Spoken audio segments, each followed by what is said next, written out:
Good morning and welcome. It's Friday, the 6th of May. I am Flat Cap Callum. I'm hoping you all very, very well. It's Chester Cup Day, and for those of you who are into your racing, that might mean something. It's a great historic race. For those of you who've only been doing it a short while, it probably doesn't sound like the highlight of your calendar. But it's a really decent long distance flat handicap around Chester. And I said earlier in the week, I'll tell you a Chester story, so I will get to that one a bit later today. One of my first betting memories properly. All right, so yesterday we'll do that review. We'll do today's bets, and we are going to go stake and a quarter. So I'm doing 25. I didn't think 20 was quite enough. 30 was pushing it, so I'm done £25 stake today. So stake and a quarter bet, and then we'll do a word on the golf.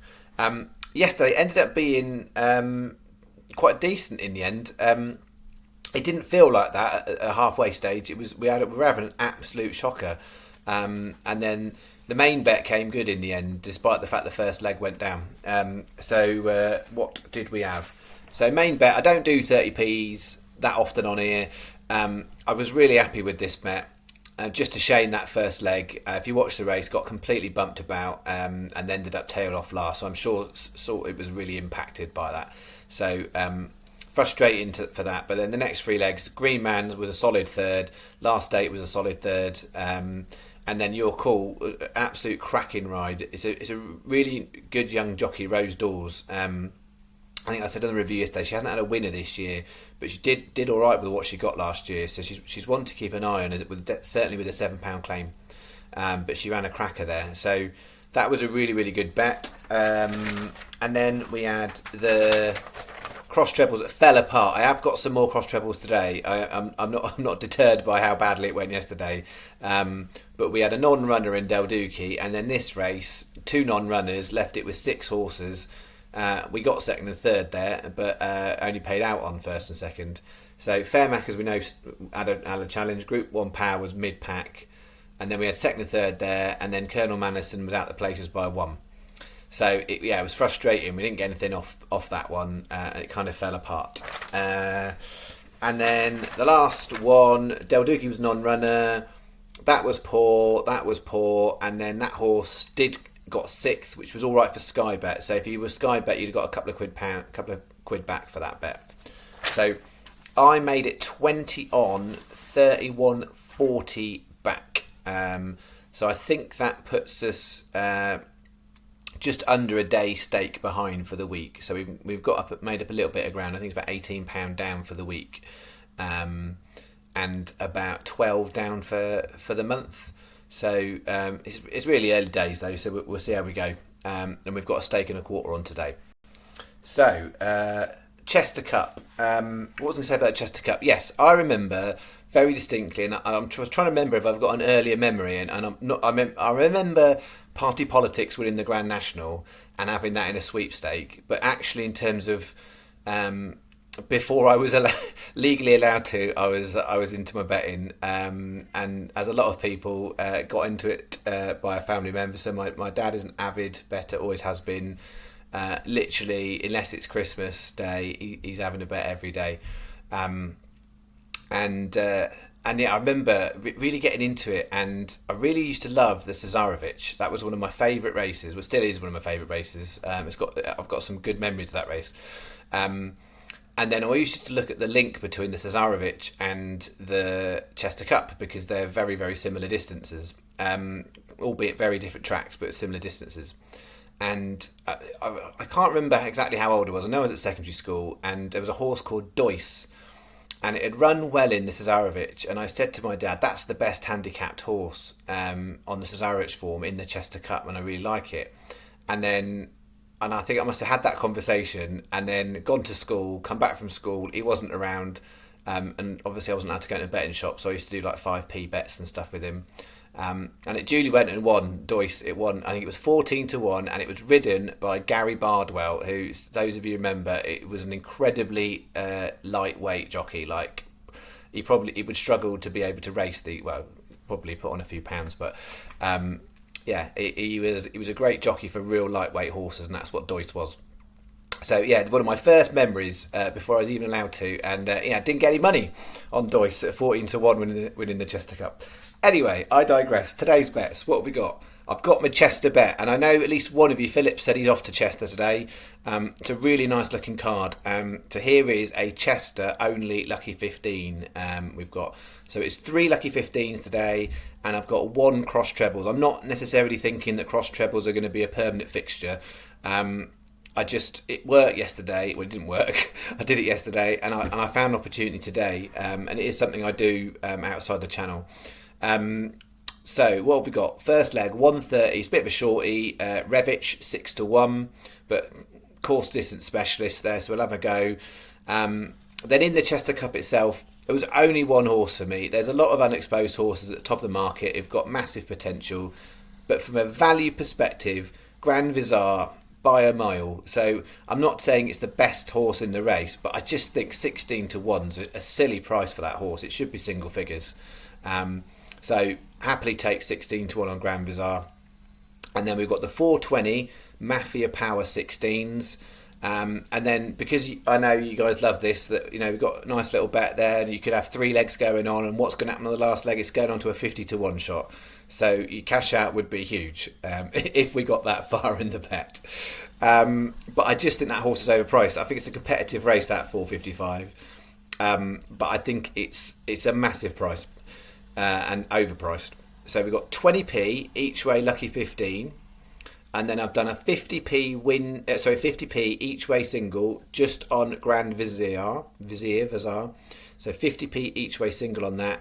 And then I've got a 25p each way double on Grand Vizir with Mafia Power. So I've stacked that bet on Grand Vizir just because I think the price is really, really decent. So that is bet 1. Any questions in the comments as usual. Today's cross trebles. This is what I'm going to do with the cross trebles. They're not biggie prices. We've got 3 o'clock Market Rasen, Giovanni Change, and Jersey Wonder, and that's going on to the 5:35 Nottingham, Vape and Rabat, and that's going on to the 6:45 Ripon, Manny Gordo, and Mark's Choice. So hopefully that is nice and clear for you. So it's 8 times 25p each way treble. So reminder, any of those horses win or a couple of them place, it doesn't matter. We need to get at least 1 in the placings in each race to get a return on the bet. Okay, that is bet 2. Then bet 3 is sort of a bit like a hodgepodge lucky 15 really. So 3:35 Market Rasen Mackie D. We backed it last time it ran. But then it was a non-runner. And 25-1 for me is some decent value to worth a go today. So we're putting that in, and then I've got a couple at Ascot in the decent handicaps. But I say decent, they're 3-year-old handicaps. I am not a fan of 3-year-old handicaps, so I treat them with real caution because you've got so much unexposed horses in those races. Anything really can win. So I've got 4:35 Latin Lover 12s. And the last leg there, the 5:40 Taratari at 15-2. And then the Rogie I've got in there is one of my special unraced 2-year-olds. I think that one is got decent pedigree. The thing I don't like is I don't like the draw.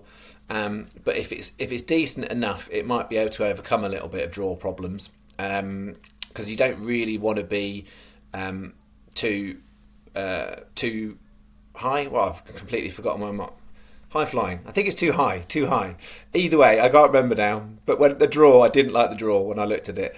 High flying. I think pedigree wise, it's got a chance it could be all right first time out. So we're sticking that one in, and it's a 20p each way. Lucky 15. That's bet 3. And then the last bet is an evening lucky 15.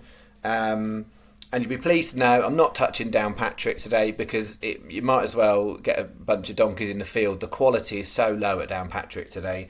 But I have got 1 Wolverhampton horse in a Class 6 handicap. And we've gone there before, so we're going with Gonzaga. So 6:26 Wolverhampton Gonzaga, 18-1, and then I'm going 3 in the decent handicaps at Cork. There's some good opportunities at Cork there.